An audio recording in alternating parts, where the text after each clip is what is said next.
Boa tarde a todos. Me chamo Yulia Mikheeva. Nesse exato momento, eu moro em Brasília e a minha escola de idiomas também foi fundada em Brasília e está funcionando desde 2012. Só que o mundo ficou globalizado, e agora eu tenho alunos ao redor do mundo. Alunos que estão morando na Rússia, na Argentina, no próprio Brasil, em várias cidades. Então, hoje eu vou falar sobre a parte que 40% das pessoas acharam muito difícil. Mas depois, no final das contas, não foi tão difícil. Então, estou falando sobre a conversação. Conversação. Eu vou passar a minha apresentação. Conversação, prova oral, níveis A1 e A2. Dá para entender por que as pessoas têm medo, porque é a hora de verdade. Quando a ficha cai e você precisa sair lá da sua caixinha, do seu conforto, por trás da câmera, e você precisa se apresentar. Então, você fica muito preocupado, preocupada, como que você está falando, o que você está falando, e, naturalmente, cada um de nós trava. Então, hoje, eu vou passar umas dicas práticas e teóricas, como você pode superar esse medo e se preparar melhor. Mas um pouquinho antes, eu vou contar um pouquinho sobre a nossa história. A nossa escola aplicou a primeira prova de proficiência em 2019, tivemos 11 alunos dos níveis A1, A2 e B1. Todo mundo foi aprovado. Nessa fotinha, vocês podem ver os certificados sendo distribuídos na Embaixada da Rússia com a presença do embaixador da Rússia. Foi um momento muito glorioso para a gente. Para a gente, não somente para vocês, alunos, para a gente como professores. Por quê? Porque nós também temos nossos medos e preocupações, porque a gente fica preocupado com o seu sucesso. Seu sucesso significa o nosso trabalho bem feito. Então, essa foi uma glória para todo mundo. E você está estudando russo, você não está indo viajar para a Rússia, você não está indo estudar para a Rússia. Então, como que você vai saber que você está evoluindo? Porque realmente o seu contato com o russo é muito limitado. Então, você precisa de alguma prova. E essa prova não é para nós, não é para ninguém, para você. Então, essa é a resposta dos meus alunos que eu tive. Yulia, a gente amou, porque essa experiência abriu para a gente outras perspectivas no estudo de russo.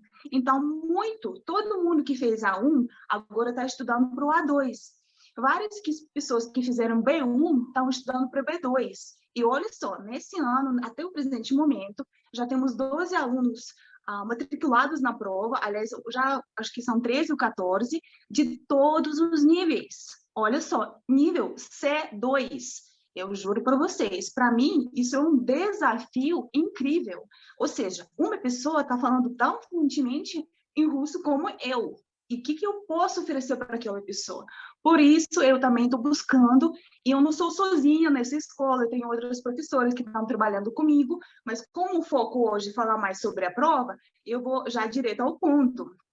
Então, essa aluna é uma aluna americana, e ela está estudando russo há muitos anos, e para eu poder passar alguma coisa para ela e ensiná-la, aperfeiçoando o nível dela, eu também estou fazendo curso na universidade agora para os professores. Então, constantemente a gente está aprendendo junto com vocês. Falando sobre a prova oral, vamos diretamente para o ponto. Vou falar sobre A1 e sobre A2. A diferença na prova oral não é tão grande na estrutura da prova que eu estou falando. Por quê? Porque as perguntas são quase as mesmas. Os tópicos, os temas são quase os mesmos. Mas o que vai fazer de diferença? O nível do próprio aluno. Porque ele vai poder executar mais coisas, vai poder produzir mais coisas na fala dele. Então, a primeira parte são perguntas e respostas de diferentes temas. Para o A1 e A2 são 5 minutinhos. Qual tipo de pergunta? A pessoa vai perguntar para vocês. Qual o seu nome? Você é de onde? Você mora onde? Você estuda o russo por quê? O que você faz no tempo livre? Você tem irmãos, irmãs? Você gosta de ler livros? esse tipo de pergunta. A tarefa número 2, situações em que o aluno deve iniciar o diálogo. Ou seja, aquelas situações cotidianas, imaginando que você está lá na Rússia querendo pedir um sorvete, ou você está querendo pedir um café no restaurante, você está precisando comprar o ingresso para teatro.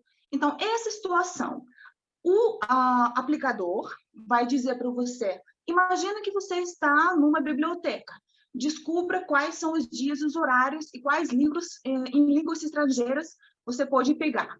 Então, e você começa o diálogo. E, de novo, 5 minutinhos. E a terceira tarefa é um monólogo sobre o tema diverso, de acordo com o nível. A1 são 10 minutinhos, A2 são 15 minutinhos, das quais você tem tempo para se preparar. Quais tópicos você vai abordar? Eu vou mostrar no próximo slide. Para o A1, para as situações, a nossa tarefa número 2, e para os monólogos, temos os diversos tópicos.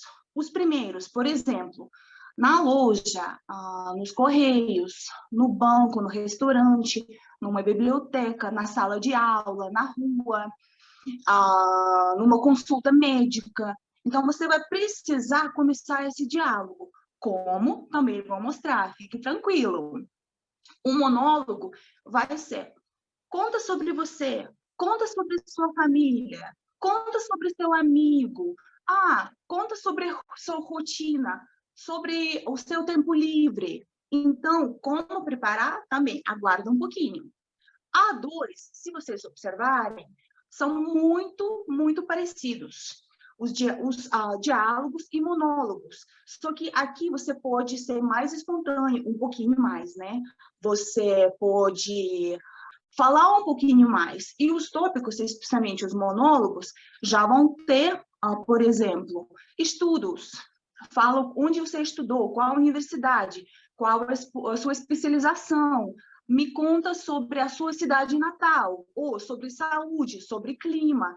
Então, são um pouquinho mais difíceis.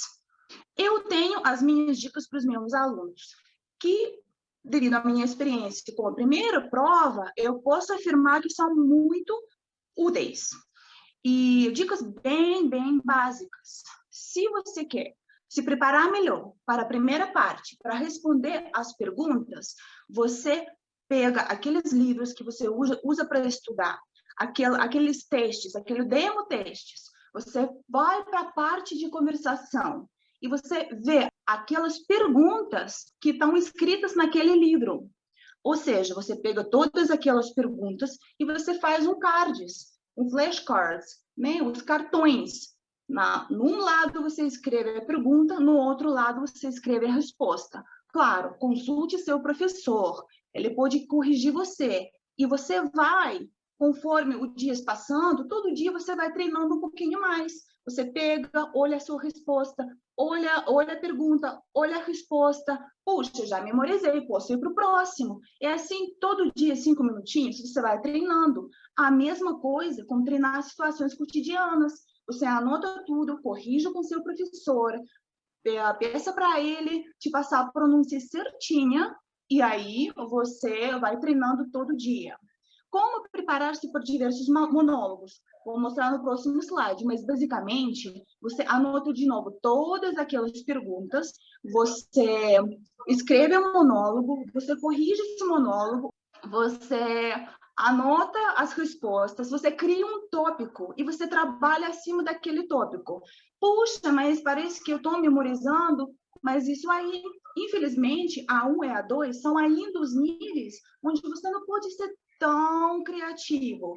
Você precisa estar dentro daqueles padrões para se sentir mais confortável. A próxima, frase coringa. O que significa isso? Cada pergunta que, de repente, for feita para você, pode conter as informações tais como: qual o seu livro favorito? Qual o seu filme favorito? Me conta qual a sua comida russa favorita.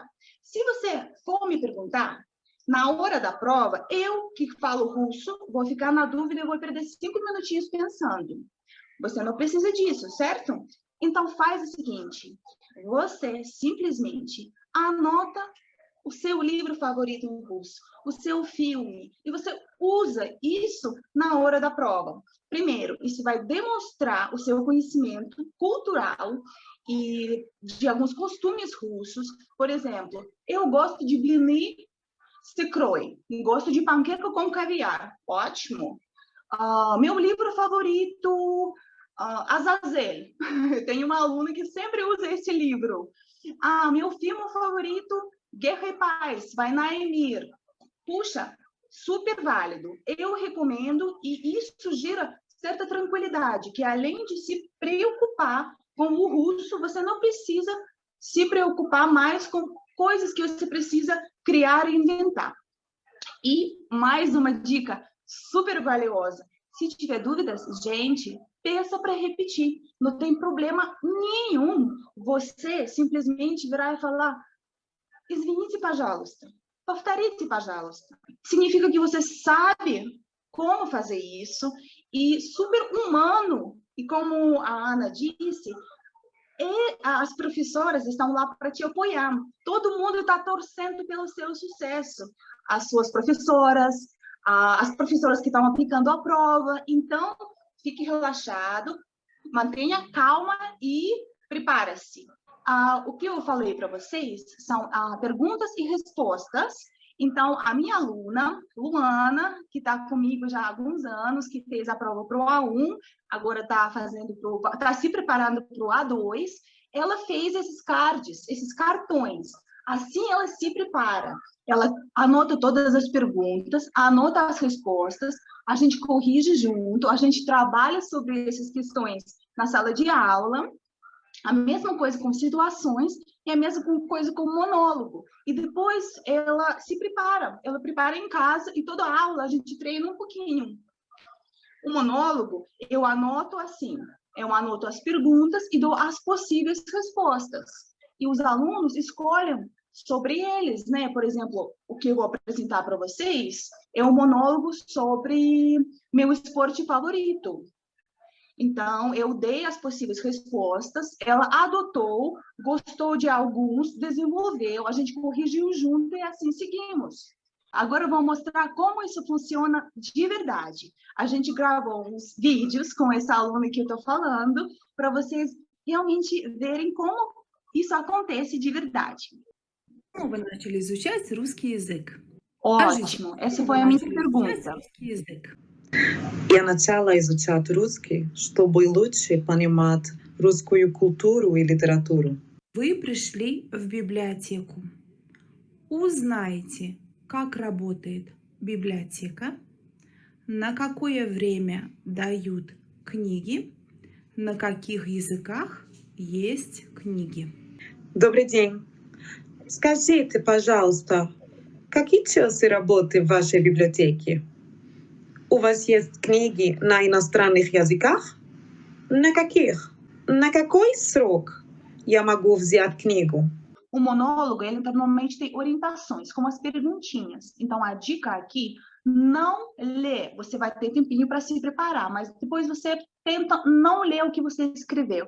Você pode conferir o seu plano, né? De repente, anotar um pouquinho algumas palavras mais difíceis na sua fala, mas aí você tenta ser o mais natural possível. E isso depende da sua preparação antes. Como a quantidade de temas é limitado, realmente limitado, até outubro, se você for fazer em outubro, você vai ter tempinho para se preparar. Então, vamos lá para o último vídeo da Luana. Добрый день. Нет, я не люблю спорт. Если хотите знать правду, я ненавижу заниматься спортом. С другой стороны, мне нравится высокая мода, и я обожаю прекрасную кухню. Хочу оставаться стройной, но не хочу отказываться от хорошей еды. Это причины, по которым я мучаю себя упражнениями 4 раза в неделю. Раньше я ходила на тренировку в фитнес-клуб. Теперь, во время карантина, я тренируюсь дома. Я была очень ленивым ребенком. Vocês podem pensar, puxa, mas ela está falando muito bem. Está mesmo, porque ela não está improvisando. Dentro do nível A1 e A2, e ela está fazendo para o A2 agora, né? Ela vai fazer a prova em outubro. Ela está se preparando e já faz um tempinho para toda aula, para cada aula, ela traz um pouquinho para mim, né? O material dela para a gente corrigir, para a gente treinar. Então, eu vejo que é treino. E caso você trabalhe com a professora, por exemplo, é muito mais fácil. Caso você é autodidata, o que você pode fazer, você pode pelo menos pegar uma aula com o professor que você gosta, com um nativo, para tirar as suas dúvidas de pronúncia.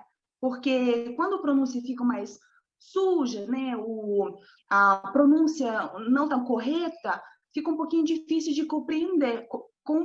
Então, simplesmente faça uma aula, faça 2 aulas, tira essas dúvidas com sua professora e aí você vai se sentir mais confiante. Aqui são os materiais para preparação para a prova, são os textos, que dentro de cada livro tem uns 2, 3 exemplos de textos. Então, é desses livros mesmo que eu pego as perguntas para a tarefa número 1 da prova oral, da tarefa número 2 e da tarefa número 3. Inventei nada, eu simplesmente peguei desses livros. Tem o lexicístico mínimo, o vocabulário mínimo que você precisa saber para a prova, mas isso eu deixo até por conta dos alunos, caso eles tenham mais interesse para se aprofundar e estudar mais, ou para ver realmente o que eles sabem até agora. E por aí eu acho que já vou encerrar a minha apresentação. Caso vocês tenham dúvidas, vocês podem me mandar também o e-mail. Sucesso para vocês, tudo vai dar certo. Então, eu tenho certeza que se preparando e mantendo calma, todo mundo passa na prova. Obrigada, gente.